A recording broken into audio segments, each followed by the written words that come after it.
football counts here, and I'm really looking forward to seeing that first week against the Lions. The Minnesota Vikings, Brian, I said the Packers were one of the more intriguing stories in the NFL. Arguably, the Vikings are right up there too.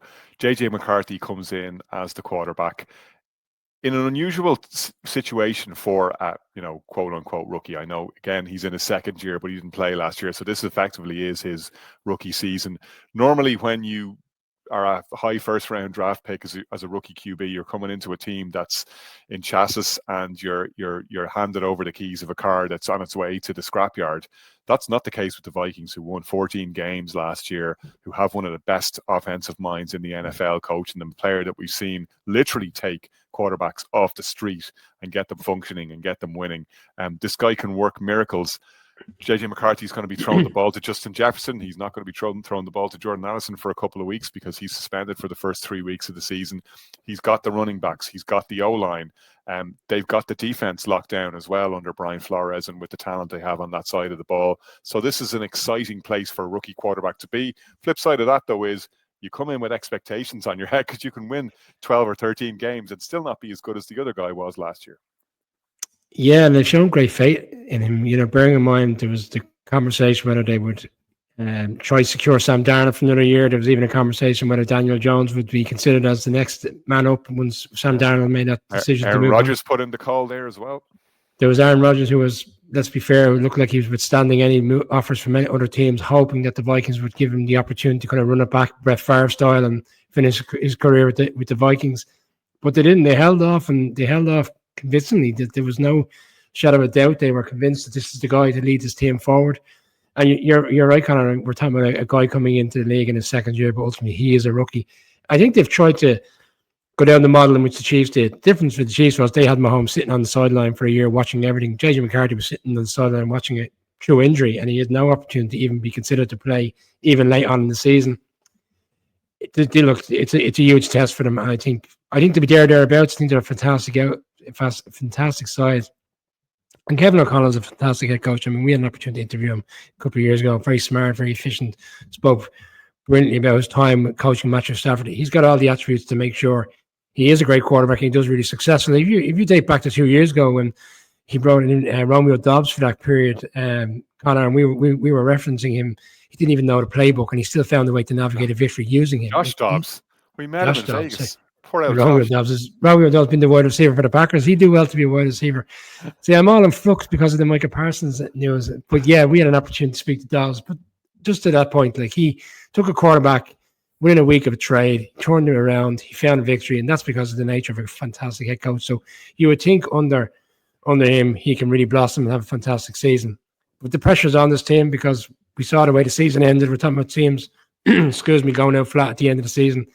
They went out flat in that Sunday night football game in which they had an opportunity to secure the 1 seed. They then go and play against a Rams team that at the time we felt might have been off-putting situation for them. The fact that they had to go to Arizona, play the game because of the fires in LA, and yet they got rolled over convincingly in that game. So the season ended very, very badly for them. We're going to see them firsthand in Dublin. We're going to see them firsthand in London. I think they've navigated very, very well in terms of 2 road games. Instead of going into Pittsburgh and Cleveland, you're going to play the games on foreign soil with a huge opportunity to win both. I think that's probably a step in the right direction for them. It'd be interesting to see the dynamic of how the season starts. A huge test. Like, people will argue the Bears are the weakest team in this division, but a Monday Night Football in Soldier Field to kick off week 1, your opening game is in your career as a quarterback. I think that's a huge test. It'd be interesting to see if he can handle, if he's mature enough to handle that situation. Fortress Soldier Field, where the Bears haven't won a divisional game in 2 years. Good luck to the Vikings in that one. Kieran, JJ McCarthy, you watched him closely when he was in college. He's somebody that you do understand why the Vikings have faith in him.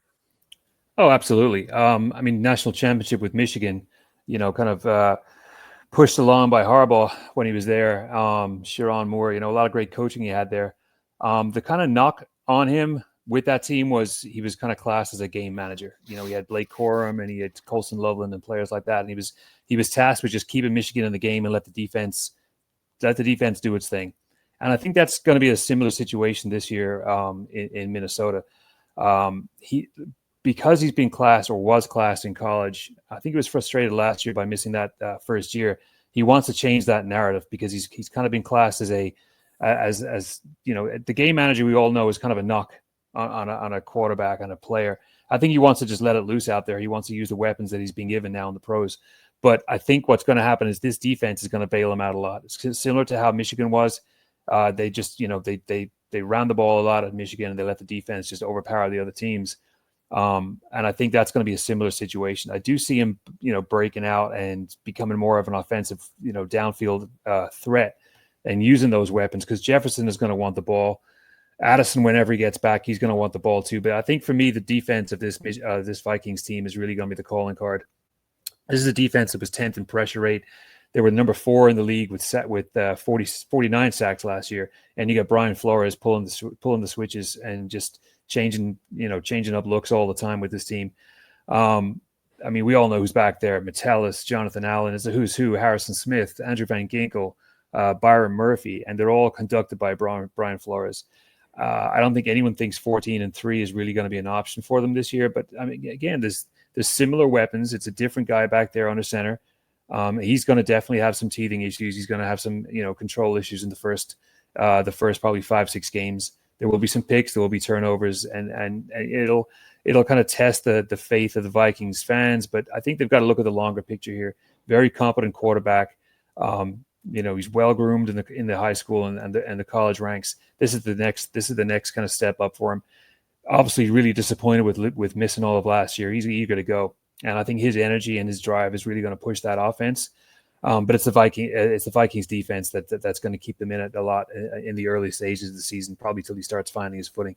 And not a terrible start to the season. Bears, Falcons, Bengals, Steelers, Browns. The first 5 games, there's not a lot of kind of horror shows there.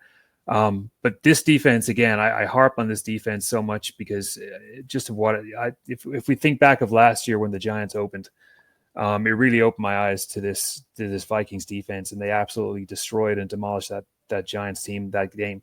Picks, turnovers, blocks, everything you could think of, and that's the calling card for the Vikings this year. I think they're a phenomenally talented team on defense. Get JJ McCarthy through that first difficult 6 to 8 games. Let him get his footing. Let the offense get comfortable with what he has and what weapons he has, and keep it moving and stay competitive in that division.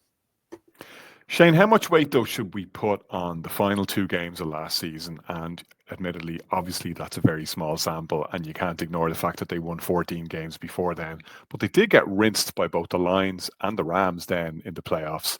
And there were questions for that Brian Flores defense, too. It wasn't all on Sam Darnold out there seeing ghosts, and obviously that didn't make it easy for them to play complementary football, so I don't want to be too critical of Brian Flores. But both the Lions and the Rams managed to figure out ways to make it happen against that vaunted defense. And that is a little bit of a worry. Like, Brian Flores has some homework to do, and you'll have hope from a Vikings perspective that he's done it in the offseason.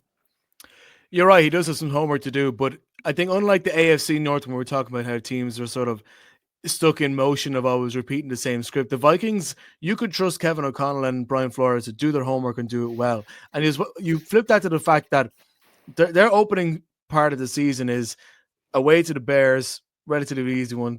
Sorry about that, Connor. Home to the Falcons, home to the Bengals in September, which could end up being easier than playing the Bengals later in the year.